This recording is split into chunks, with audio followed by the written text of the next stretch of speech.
Hello student, आज हम शुरू कर रहे हैं इनकम टैक्स से लिया गया topic income from business and profession.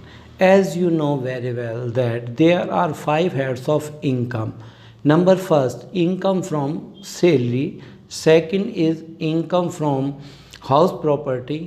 Third is income from business and profession. Fourth is income from capital gain and fifth is income from other sources। और हमने पहले आपसे सैलरी और हाउस प्रॉपर्टी डिस्कस किया था। उन पहले टॉपिकों में अगर आपको कोई प्रॉब्लम आ रही है तो आप उससे रिलेटेड प्रॉब्लम मेरे से डिस्कस कर सकते हैं और अपनी प्रॉब्लम व्हाट्सएप के थ्रू भेज सकते हैं। तो आज हम शुरू करने जा रहे हैं income from business and profession.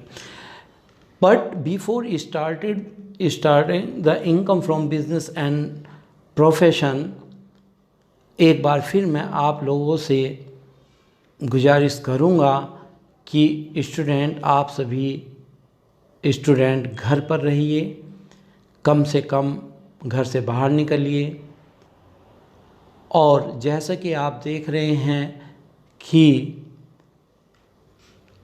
कोविड-19 एक विकराल रूप ले चुकी है, इसीलिए हम सबको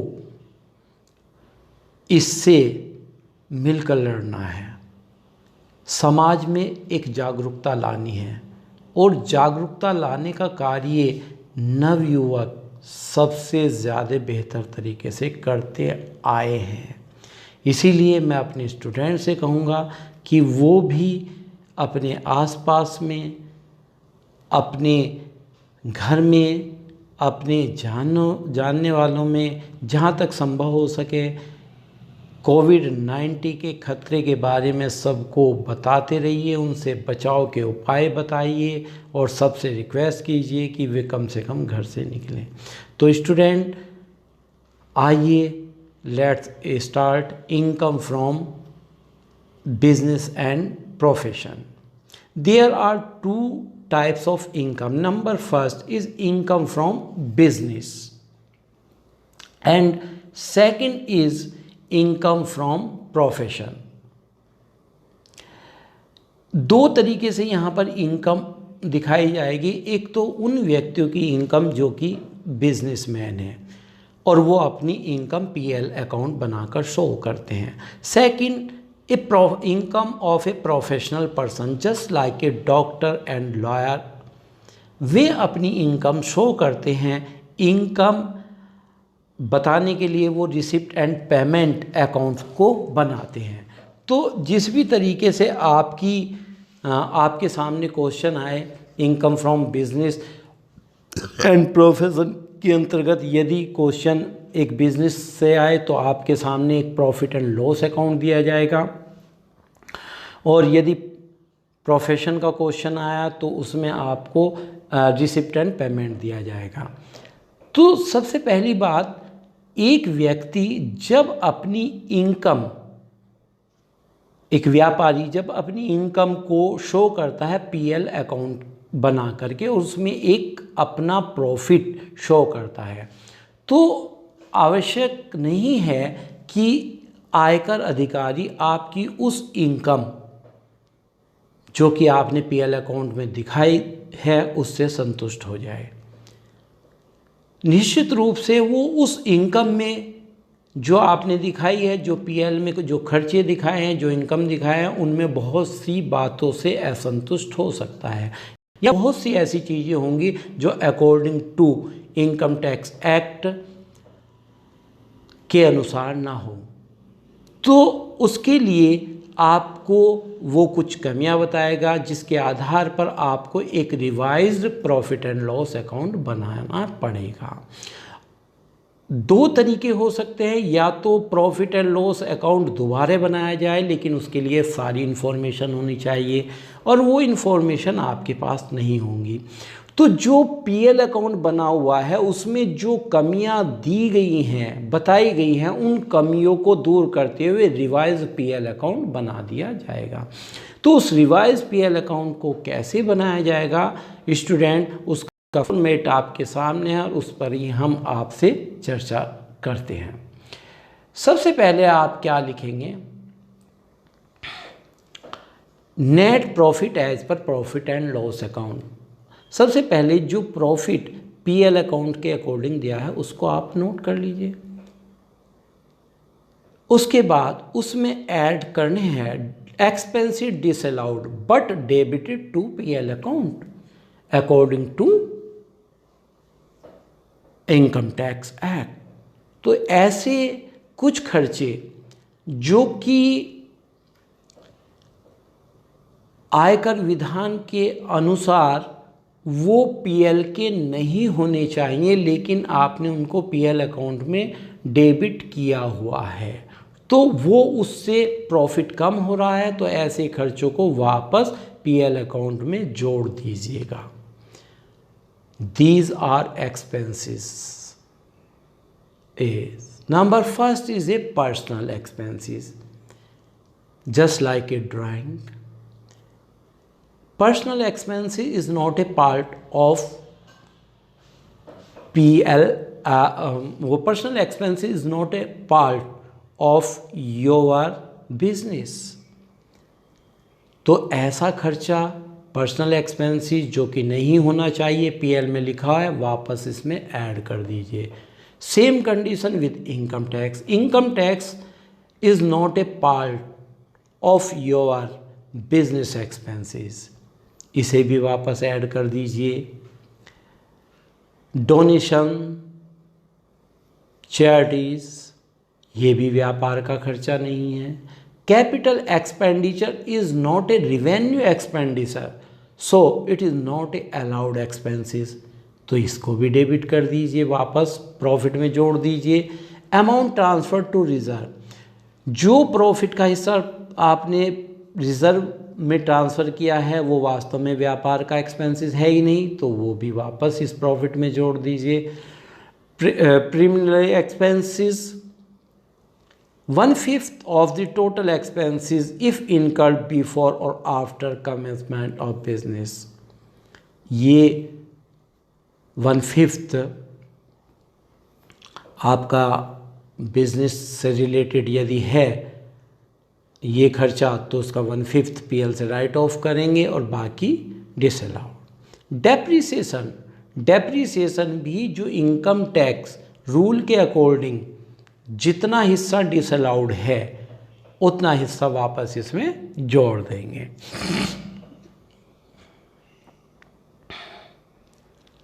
expenses on such income which are taxable under other heads of income. Expenses on such income which are taxable under other head, ऐसे इनकम से रिलेटेड खर्चे जो इनकम अदर हेड्स की है, तो उस हेड की खर्चे यहाँ नहीं आएंगे। जैसे आपके मकान से संबंधित खर्चे जिसकी इनकम फ्रॉम हाउस प्रॉपर्टी में जाएगी, वो यहाँ नहीं आएंगे। And gift and present, gift व्यापार का खर्च नहीं है। अदर डिसअलाउड एक्सपेंसेस, ये सारे खर्चे व्यापार से रिलेटेड नहीं हैं, इन्हें वापस आप इसमें जोड़ दीजिए। The audit fees, commission, brokerage, royalty and fees of professional and technical service if tax is not deducted at source, ये खर्चे जो आपने पेड किए हैं यदि इन पर टीडीएस नहीं काटा तो ये डिसअलाउड होंगे।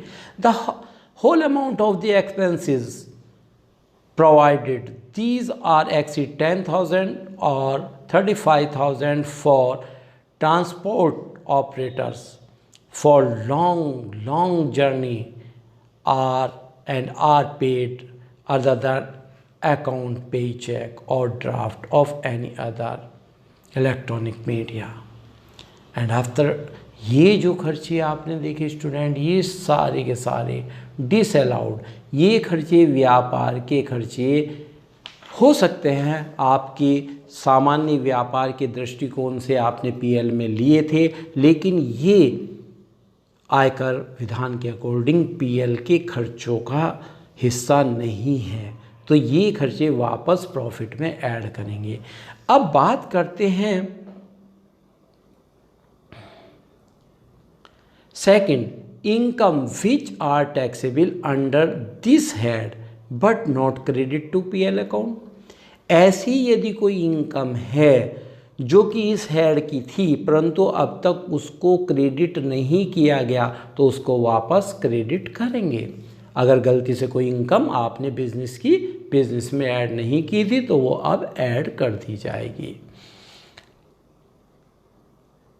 And now less income not taxable under this head but credit to PL account.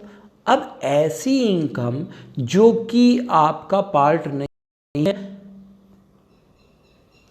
Business and profession का, और ऐसी इनकम आपने पीएल के में क्रेडिट की हुई थी, तो उसे वापस घटा देंगे। जस्ट लाइक के income from other sourcing, income from capital gain, income from house property. तो ये जिस हेड की इनकम है उस हेड में जानी थी, यहाँ गलती से अगर आपने ऐड कर रखी है तो इन्हें वापस लेस कर देंगे।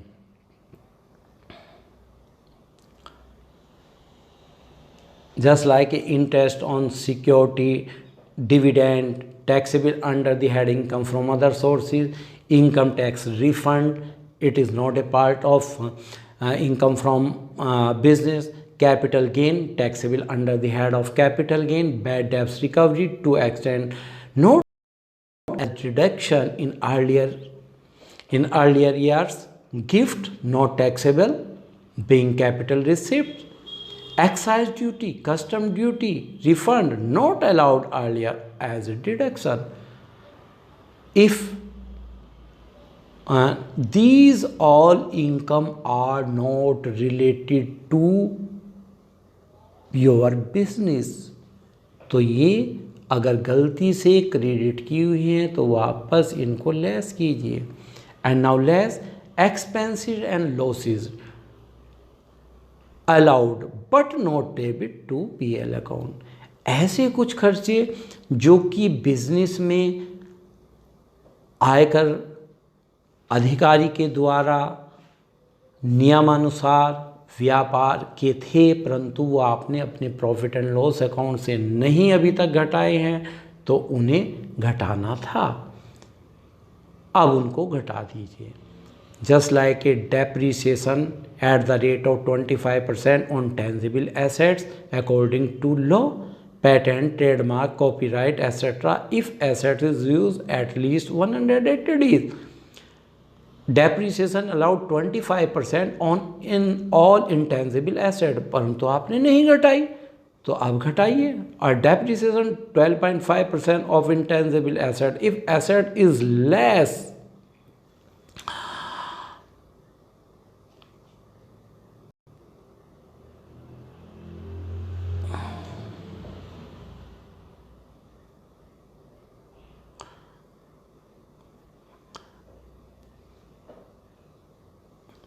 depreciation at the rate 12.5% on intangible asset if asset is less than 180 days during the previous year and depreciation separately considered। तो डेप्रिसिएशन जो कि लॉ द्वारा अलाउड है वो नहीं घटाएंगे, तो वो अब घटाइए। तो स्टूडेंट देखा आपने, आपको जो रिवाइज पीएल अकाउंट बनाना है उसमें 4 बातें ध्यान रखनी है। सबसे पहले आप लेंगे net profit as per PL account, उसमें ऐड कर देंगे सारे disallowed expenses but debit to PL account, जैसा कि पहले बता दिया गया। और ऐड करेंगे income which are taxable under this head but not credit to PL account. ये 2 टाइप्स के ऐड होंगे। और लेस होने में income not taxable under this head but credit to PL account and expenses and losses allowed but not debit to PL account। तो इस प्रकार से रिवाइज करके जो नया प्रॉफिट होगा वो होगी income from business and profession. तो स्टूडेंट ये देखा फॉर्मेट इनकम फ्रॉम बिजनेस का। आगे हम देखते हैं कंपटीशन इनकम फ्रॉम प्रोफेशन। जैसे कि मैंने बताया था कि प्रोफेशन में आपका रिसिप्ट एंड पेमेंट अकाउंट बना के दिया जाएगा और इसमें पीएल। इनकम फ्रॉम प्रोफेशन जिसमें कि रिसिप्ट एंड पेमेंट होगा, उसमें आपको बहुत ही सिंपल वे में क्वेश्चन सॉल्व करना है। आपको केवल ध्यान देना है प्रोफेशन से जुड़ी हुई सभी इनकम को जोड़ लीजिए और उसमें से लेस कर दीजिए प्रोफेशन से जुड़ी हुई एक्सपेंसेस। यहाँ मैं उसका कुछ एक फॉर्मेट के तौर पर आपको समझाने की कोशिश कर रहा हूँ। जैसे देखें gross professional earning in the case of A doctor.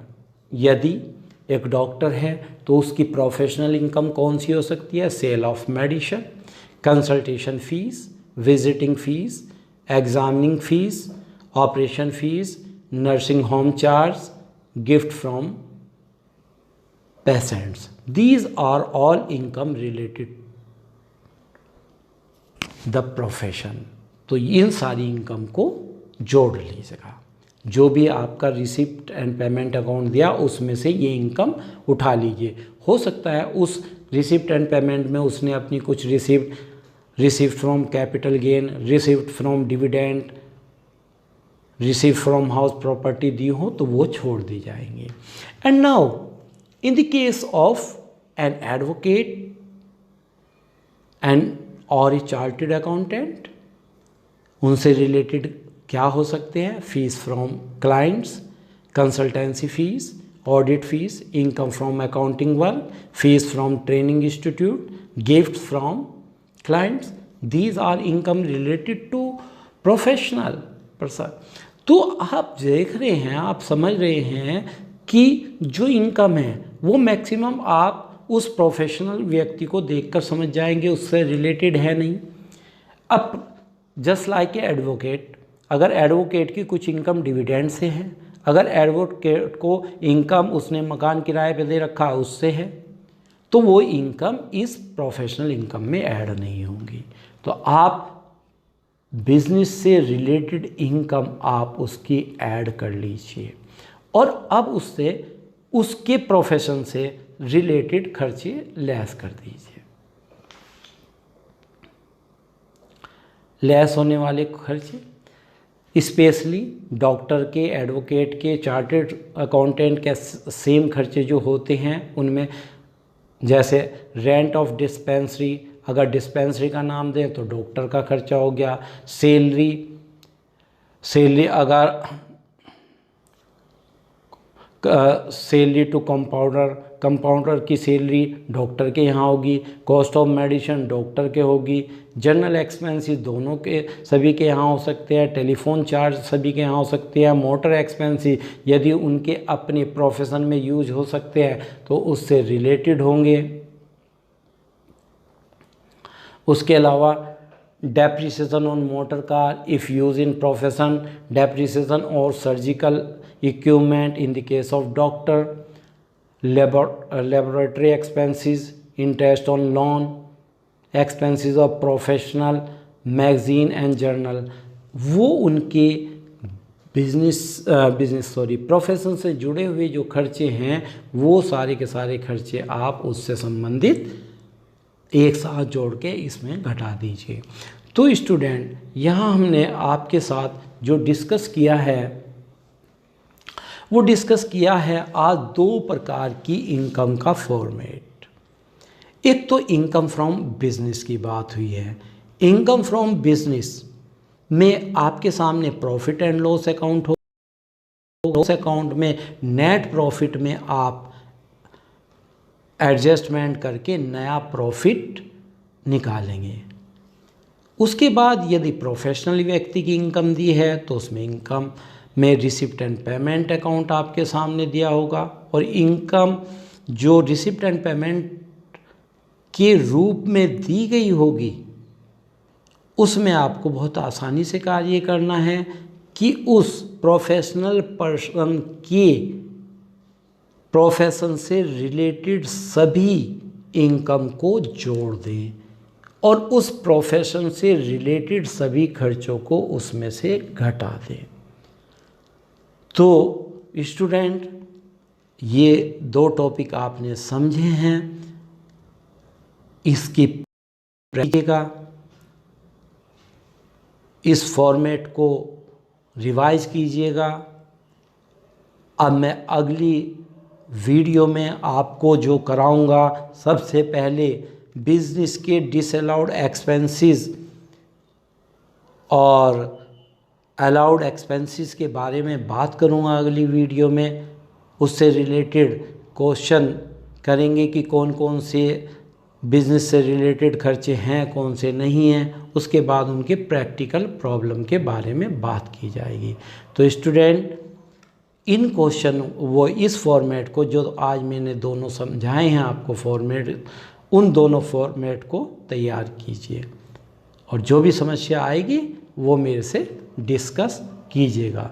तो थैंक यू स्टूडेंट।